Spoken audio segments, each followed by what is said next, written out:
Welcome to a deep dive into something, well, incredibly familiar, I think. A challenge many of you listening right now have probably faced. That utterly frustrating moment when an English word is right there on the tip of your tongue, you know it, and it just vanishes. Poof, That, gone. well, it's that silence, isn't it? Yeah. The mind just goes blank and the pressure builds, and suddenly the word you desperately need seems to disappear into this black hole. It happens to learners, Yeah. definitely. But honestly, even to people who've spoken English for years. Absolutely. And today, we're not just talking about that feeling. We are taking a deep dive into source material that offers a profoundly human and surprisingly simple perspective on exactly this struggle. We have this really powerful narrative from a listener, the story of a young woman named Anna, and her journey through what she actually came to call the strange silence. Right. So our mission today is to go beyond just acknowledging this problem. We really want to use Anna's experience as it's laid out in this detailed source to try and understand why forgetting words feels like such a betrayal, what might actually be happening in those moments of panic, and crucially, to uncover a pathway back, a way to reconnect with language that feels less like a test, you know, and more like finding an old friend. Yeah, this isn't about memorizing longer lists or more flashcards. It's about something deeper, Yeah. something that might just fundamentally shift how you think about learning and using English, and honestly, how you think about yourself in the whole process. Get ready for some powerful insights, I think. Let's unpack this. Okay, let's start by stepping into Anna's shoes, as described in the source material. So here's this 24-year-old woman described as quiet, curious. She's put in the work, 6 years studying English. 6 years, right. Yeah, and she passed the B2 exam, which Mm. is a pretty solid intermediate level. I mean, she'd have a good grasp of grammar, a decent vocabulary. By all the traditional measures, she should have been feeling pretty confident, right? Exactly. You'd absolutely expect her to be conversing fairly easily, feeling comfortable. Yeah. But the source tells us that instead, she was experiencing something she called the strange silence. And it wasn't just like occasional hesitation, it was words she knew, common words even, just vanishing when she needed them most. Yeah, the narrative gives us these specific, really relatable examples, like needing the word desire and just finding emptiness instead, Mhm. or trying to talk about making a change on the bus route and just freezing up, Mm-hmm. or being absolutely exhausted, but only managing to say a week tired. And this wasn't a one-off thing. The source says it was happening daily, just leaving her stranded in conversations. And the emotional weight of that, it's so palpable in the source material. It wasn't just inconvenient, it led to panic, embarrassment, that hot flush creeping up your neck feeling. She felt stupid, like her brain was broken. The narrative really captures her sitting there with untouched cold tea, looking through old vocabulary notebooks filled with words that now felt distant, like she was, and this is a quote, chasing shadows of language she used to possess. That feeling of disconnect, it's so central to the struggle, isn't it? It makes you question everything, your progress, your memory, even your intelligence. You've studied, you've passed the tests, and yet in the moment, the words just desert you. It's so easy to internalize that as some kind of personal failing. Definitely. And the source shows us Anna really hit a low point with this, but it also describes her turning point. She just decided she couldn't live like this anymore. This wasn't just something to endure, it was a problem she felt she had to fix. She vowed to understand why this was happening and find a way to, well, remember again. And this is where the narrative takes a really fascinating turn, introducing the first key insight, I think. Her journey didn't start with another grammar book or some fancy vocabulary app. No, it began with a mysterious message, seemingly out of nowhere, that planted this radical idea. You don't forget words, You forget how to feel them. You don't forget words, you forget how to feel them. That line is, wow, it's provocative, isn't it? It immediately pushes back against the common assumption that forgetting is purely a memory storage issue. It suggests there's this whole emotional dimension at play. Exactly. The source tells us Anna was confused by it, obviously, but also intrigued enough to ask, can you help me? Which led her to meet Eve, the memory mentor. And the description of Eve and the setting, this quiet library garden, birds singing, a warm, insightful presence, it immediately sets a different kind of tone. It feels less like a classroom and much more like a space for, well, connection. Right. And his core message really doubles down on that mysterious initial contact. She explained that forgetting words isn't primarily about poor memory recall in the traditional sense. It's often linked to fear, to the pressure of performing, Yes. and to internal judgment. This is a crucial insight right here. Yeah. Words, Eve says, are not just data. Words are feelings. Words are feelings. Think about that for a moment. Yeah. We often treat language learning like we're just storing facts in some kind of database. But if words are feelings, then maybe the reason they disappear under pressure is because our feelings in that moment, anxiety, fear, self-consciousness, are somehow overwhelming the connection to the words themselves. Precisely.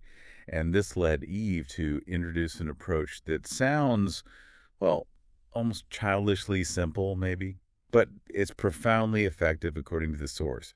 The radical idea was this: English needs to stop being a test you pass or fail and start becoming more like a friend, something you engage with joyfully, almost like a child discovering their first language, feeling safe, feeling relaxed, feeling curious. That's the key. Okay, so what was the method then, if it wasn't drills or lists? Well, the method itself sounds completely unconventional. Eve gave Anna a simple notebook, told her to choose one word a day, just one. But instead of just writing a definition and synonym, Right, the usual stuff. exactly, she had to immerse herself in it, draw it, feel it, tell a little story about it, use colors, sounds, even sing it if she wanted to. This wasn't about passive input. It was active, multisensory, deeply emotional engagement. You can almost hear Anna's internal reaction, can't you? The source captures it perfectly. That sounds weird. It goes against pretty much everything she'd likely been taught about language learning. But that desperation, that feeling of chasing shadows, it made her willing to try this weird method. And the source gives us these beautiful, specific examples of her first steps. Her very first word was hope. She didn't just write it down. She drew a candle flickering in the dark. She wrote a sentence about carrying light even when it's dim, and she read it aloud, actually placing her hand on her heart as she did. Wow. So she described the word hope no longer feeling like just letters on a page, but becoming something warm, a feeling she could genuinely access internally. And her second word was courage, right? Drawing a lion. Yeah, drawing a fierce lion, listing small acts of bravery she could do, saying the word to herself in the mirror. It's not just vocabulary building in the abstract. This is building a real emotional connection to words. It's like integrating them into her lived experience, her body, her feelings, not just storing them in some cognitive file cabinet way up in her head. Exactly. And the immediate impact, as described in the narrative, is really striking. The source says the very next time she spoke English, when she needed the word hope, it didn't vanish into that black hole. It just popped into her head, it says, like a friend waving hello. The panic wasn't there. The freezing wasn't there. There was just flow. That shift from freezing to flow, that seems like a key takeaway here. It wasn't about suddenly remembering the word better as data, maybe. It was more about the emotional link to the word bypassing that fear response that had previously shut down her access to it. That's it. This is where Anna really began to understand Eve's insight. Reconnecting with the feeling of the word unlocked the access to the word itself. It's quite profound, actually. So with this newfound understanding, Anna kept going. The source describes her notebook filling up not with these sterile lists, but with vibrant, colorful pages. Words weren't just defined, they were lived. Grateful wasn't just a synonym for thankful. Right. It was linked to a drawing of her grandmother's kind, worn hands. Yeah. Brave wasn't just an adjective. It was the feeling of climbing a mountain she feared. Joy wasn't abstract. It was a little sketch of her cat, Luna, purring. She was embedding words into her life, making them personal anchors. This wasn't just her vocabulary list anymore. It was her life, expressed in English words. She owned them now in a different way. Exactly. But just as she was building this really strong internal connection, a new external challenge popped up. An invitation arrived from a friend for an English storytelling night. Not just to attend, but actually tell a story. Oh, wow. Okay. Big step. Huge step. And the narrative captures her immediate visceral reaction. Despite all her progress, that old fear just flared right up. Her fingers trembled. The automatic thought was, haha, no way I'd forget every single word on stage.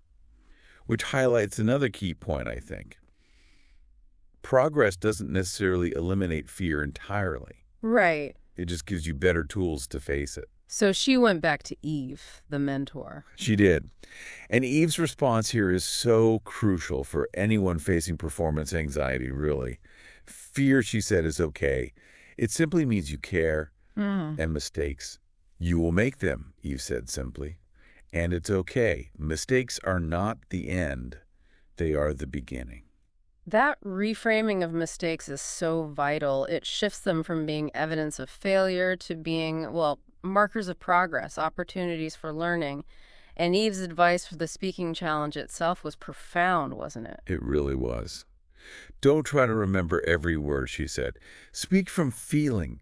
Speak from truth. Let the words come from your heart, not from a perfect script. Which means prioritizing authentic expression over linguistic perfection. So Anna prepared, choosing the word voice. She drew herself on a stage, hand on her chest, and wrote this simple, powerful affirmation. My voice is not perfect, but it's mine, and it matters. Connecting that abstract idea of having a voice to a physical gesture and a declaration of self-worth, powerful stuff. Yeah. So fast forward to the night. The source sets the scene, warm lights, friendly faces. It sounds like a supportive environment. But Anna's body language, those physical symptoms of fear, they were still there. Sweaty palms, pounding heart. It shows that even with all the preparation, the physical response to fear can still be very present. Okay, so she was called to the podium. She walked up, held her notebook, looked out at the faces, opened her mouth. And the source describes the silence, that terrifying blankness again. The internal panic must have been just immense facing the black hole returning, that this time in front of an audience. But this time, she had her tool. The narrative describes her closing her eyes, placing her hand on her chest, and remembering the first word she had truly felt, not just remembered. Hope. Back to the first one. That feeling, that anchor, pulled her back. She opened her eyes and began. And not by launching into some perfectly rehearsed speech, right? But starting slowly with vulnerability. Exactly. She spoke about her past struggle, that feeling of being stupid and broken when she forgot words. She shared the whole concept of feeling words. And the source highlights that powerful moment when she articulated the shift. I used to think I was bad at English. I wasn't broken. I was just afraid. I was trying to speak English like a machine, not like a human. That line, it just resonates so deeply, doesn't it? It names the real struggle for so many learners. And by being vulnerable, by speaking her truth from that place of feeling, she connected with the audience. The source describes them listening intently, even smiling when she talked about words returning like a bird landing on my hand. That's a beautiful image. Her closing sentence became a kind of personal motto, didn't it? And it's a powerful takeaway for all of us. English is not a test I must pass. It's a path I choose to walk one word at a time. Mm-hmm. The result was thunderous applause. Her heart racing, but not from fear anymore, from joy, from the adrenaline of connecting and being heard. She added proud to her notebook that night, drawing a star, marking this significant victory, not a victory of eliminating fear, but of speaking through it. So Anna continued her practice. The notebook kept filling up, deepening her connection to words. English felt, as the source puts it, like a door she had finally opened. But then a new impulse started to grow inside her, a question. What if I'm not the only one who needs this? Right. She started thinking about her old classmates. Her coworker Ravi people she knew struggled with that same hesitation and fear in English. She recognized their struggle mirrored her own, and this sparked a desire to share what she'd learned. Which led to a pretty bold, generous step. She actually emailed the local library offering to lead a non-traditional English class. The focus wouldn't be on drills or tests, obviously, but on the emotional connection to language she had discovered. And the library's positive response was validating, sure, but it also triggered those old doubts again. I'm not a teacher. I'm still learning, he thought. So naturally, she called Eve again, looking for reassurance for this next big step. And Eve's response was just simple and wise, wasn't it? Perfect advice for anyone stepping into a new role. The best teachers are always learning. And to Anna's fear that nobody would actually come to the class, Eve simply said, "Trust me, they'll come." Yeah. So the source sets the scene for that first class. Small meeting room, just Anna, her notebook, some markers, her hands shaking slightly as people started to arrive. 7 students in total. The narrative introduces them, giving us a sense of this diverse group. Noor, a shy teenager. Carlos, middle-aged, still sort of clinging to his dictionary. May, a busy mother. Faces showing a mix of, hope and uncertainty. And Anna's opening words really set the radical tone for the class, laying out the core philosophy right away. In this room, we don't memorize words. We feel them. We draw them. We sing them. We live them. The source describes the students' reaction smiles mixed with a bit of confusion. But importantly, no one left. They were clearly ready for something different. So the first activity was simple but powerful, choosing the word home. Each student drew what home meant to them. Noor drew a cloud and a sun, comfort and warmth. Carlos drew his guitar, his passion, where he felt truly himself. May drew a bowl of soup, that warmth and nourishment of family. And Anna, she drew her own notebook. And as they shared, the magic of the method started to become clear. The source notes that they use words imperfectly, sure, but they use them without fear. Laughter began to fill the room. Students started bringing their own notebooks. They weren't just learning English grammar. They were finding a way to connect with themselves and each other through English. This method, focusing on feeling and connection, was clearly resonating deeply. The narrative gives us this really poignant moment with Noor, the shy teenager, who stayed after class one evening and, kind of echoing Anna's own past feelings, said, "I used to think I was bad at English. Now I think I was just afraid." That quote is so powerful because it just encapsulates the shift this approach facilitates. It moves the focus away from perceived linguistic inadequacy and onto the underlying emotional barrier of fear. And seeing that impact on Noor really reinforced for Anna that this was more than just her personal journey. That night, she chose the word ripple, drawing a stone, dropping into water, realizing her simple one-word-a-day practice had created something that was spreading outward. So Anna's classes grew. She was leading a larger group now, 12 faces looking up at her, and she felt confident, comfortable in this new role.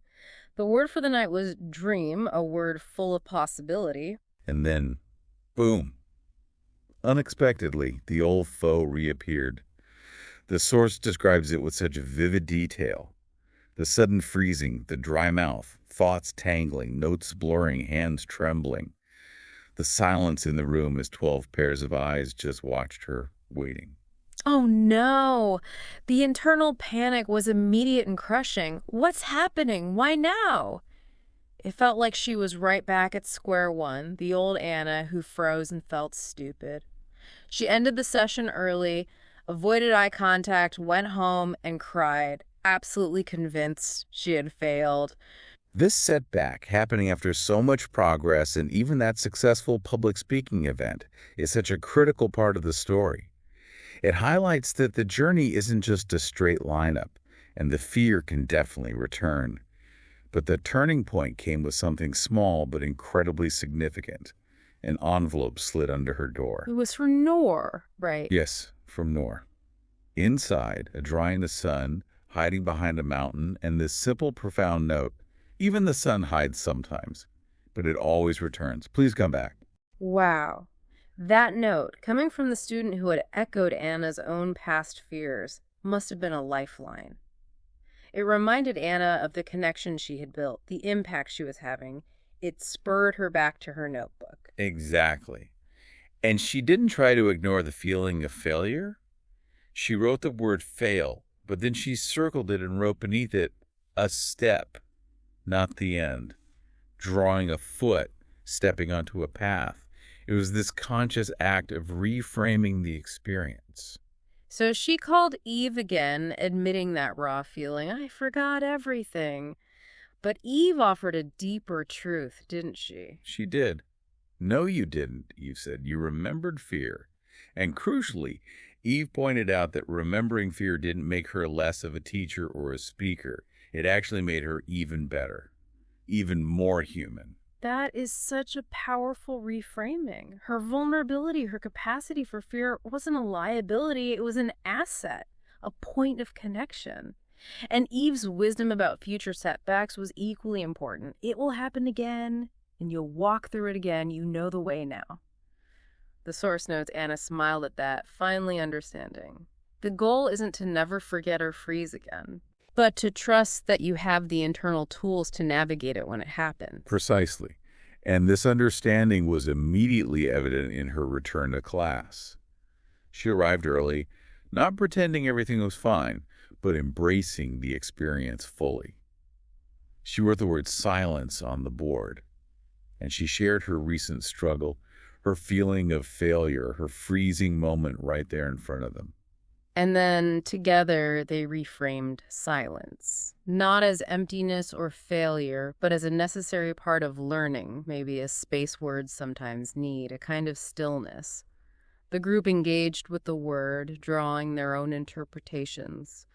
Carlos drew a quiet beach at night, May her baby sleeping peacefully, Nor a girl with her eyes closed in contemplation, Anna her own face with a hand on her heart. The key learning here for both Anna and her students was transformative. Forgetting wasn't the enemy, silence could hold meaning, and their journey was one of continuous growth, even through moments of apparent failure or blankness.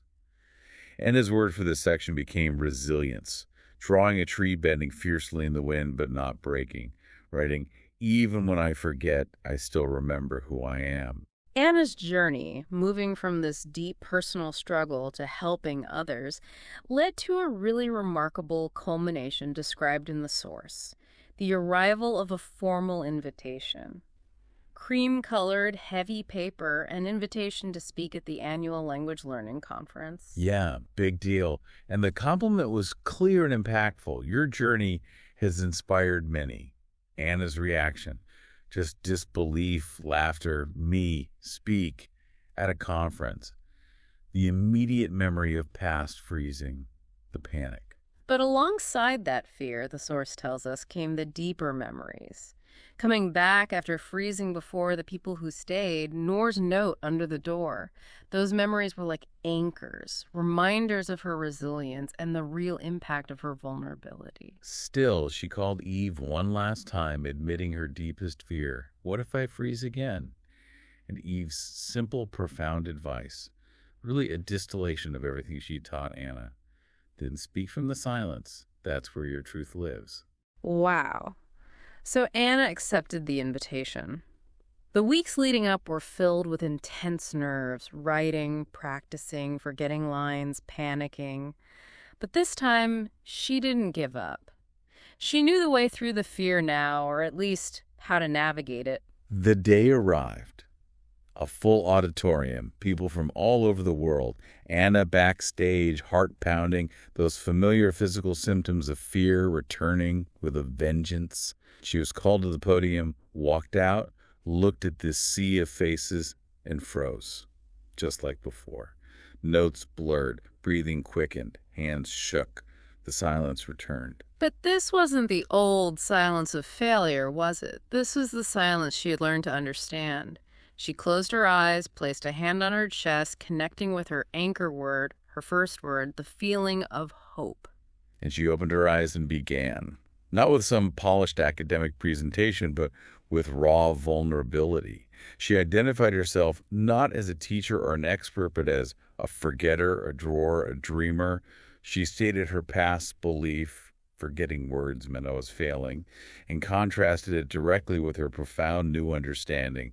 Now I know it means I'm growing. She shared her entire journey. The cafe struggle, the notebooks, the class, the setback, the return. She even used visuals, showing drawings from her students, Nora's clouds, May's soup holding up her own notebook as a symbol of her journey, her fears, her silences, and her rediscovery. And then in a moment of pure connection that must have resonated throughout the whole auditorium, she asked, "How many of you have forgotten a word in English?" And apparently every hand went up, and her response delivered with this quiet power. "Then we're all learning, and we're all brave." Goosebumps. The impact was immense. People came up afterward, some with tears in their eyes, saying her story was their story, that she had given them courage, made them feel less alone. That night, she added voice to her notebook again, drawing a microphone, transforming into a bird flying from her heart, writing, "Even when I forget the words, I still have something to say." This wasn't just about English anymore, was it? It was about finding the courage to express your true self. Not at all. It became much bigger. And the final scenes in The Source really bring Anna's journey full circle and show that lasting ripple effect. We see her in the quiet library room where her class began, on her last day before starting a new job, leading a citywide program based on her methods. And in that room, she performs this final symbolic act. She opens her notebook to the last page, writes the word begin, and draws her feet standing on a path with sketches from her journey behind her and the sunrise ahead. A beautiful visual representation of moving forward, but carrying her past lessons with her. And she writes a letter to the next teacher who will take over the class. The Source shared key phrases from that letter, which are really a distillation of the core philosophy. Acknowledging the next teacher's potential fear or uncertainty, reminding them you don't need to be perfect, you just need to listen. And the heart of the letter lies in its message about the students, right? Let others find their words, even if they forget them sometimes, especially if they forget them. It reinforces that central insight that forgetting is a sign of trying, and trying is the bravest thing. She calls the room a place where magic happens, not because words are never forgotten, but because connection and courage are found there. Yeah. She leaves the notebook on the shelf, this physical embodiment of the journey and the method. And as she leaves, Nor, Carlos, May, and others are waiting outside to say goodbye. Nor gives her a hand-drawn journal, "Your new beginning." And Anna's final words to them as she steps out into the sunlight are incredibly moving. You are my teachers, too. Acknowledging the reciprocal nature of learning, that true growth really happens together. Exactly. The Source emphasizes that feeling as she steps out, carrying the weight of doubt, fear, and courage, but also the profound realization that she hadn't just remembered English words. She had remembered herself. That transformation from a girl whispering in a cafe to a woman speaking her truth to hundreds. Ready for the next chapter, knowing it would contain silence and sound, forgetting and remembering, loss and finding, but always hope. And those bonus scenes briefly showed just how far that ripple spread. 2 years later, Noor is teaching English, using Anna's notebook and method. When a student freezes, asking what to do if they forget a word, Noor calmly responds with the core lesson. Then we will remember the feeling.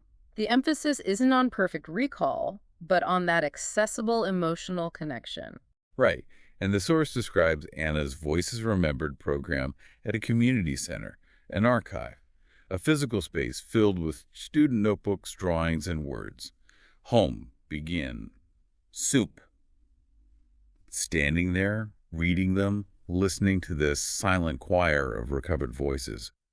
Her perspective to a journalist about it is really telling.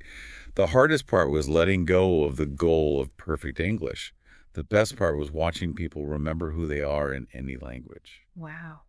And finally, the letter from M, a former quiet student who remembered Anna's phrase, "You don't have to be loud to be heard." This student is now teaching music, helping children connect through rhythm and kindness, using music to help them remember me. Adding this letter to the archive just solidifies the idea that this journey, sparked by forgetting words, became a journey about remembering yourself, finding your voice, and helping others do the same in any form of expression. That's a powerful testament, isn't it, to how focusing on the human element, that emotional connection, can unlock far more than just vocabulary. It can build confidence, community, and, well, courage. So bringing this back to you, listening right now, maybe today you felt that familiar frustration of forgetting an English word. Maybe your mind went blank in a conversation. Maybe you felt unsure or just tired of the struggle. If that happened, please remember Anna's story. Remember Noor. The central liberating message from this source is so clear. That's okay. Forgetting a word is not evidence of failure. No, it's evidence that you are trying. It means your brain is actively reaching, stretching, and growing. You are not behind. You are not slow. You are simply human, engaged in the complex, messy, but ultimately beautiful process of learning. Everyone who speaks fluently in any language has forgotten words. Even Anna, even after her breakthroughs, still experiences blankness. Honestly, even the person talking to you right now experiences it. Me too. So take courage from Anna's journey. If your voice shakes when you speak, use it anyway. If words vanish in the moment, just pause, breathe. Maybe even manage a small smile at yourself. Trust that they will return, perhaps not the exact word you wanted, but the feeling, the meaning will guide you. You are absolutely not alone in this. Remember the students in that small library room. Remember Noor's note. Courage isn't about speaking perfectly or never forgetting. It's about choosing to speak again, to try again, even when that fear is present. Your words matter. Your story matters. And you are becoming stronger, more resilient, and more deeply connected to yourself with every single try. Keep going. Keep dreaming. Keep beginning. Because one day, just like Anna, you might find yourself not just remembering your own words, but helping someone else remember theirs. So here's a final thought for you to carry forward from this deep dive, drawn directly from the heart of Anna's discovery. What does feeling a word truly mean to you? What single English word could you choose today, just one, to bring into your life in this new way? Maybe draw it. Write about it, think about its meaning and its emotion, live with it for a day. Let it become not just another piece of data you feel you need to recall, but, well, a friend. What story does that word hold for you? Yeah. And what story might you start telling with it?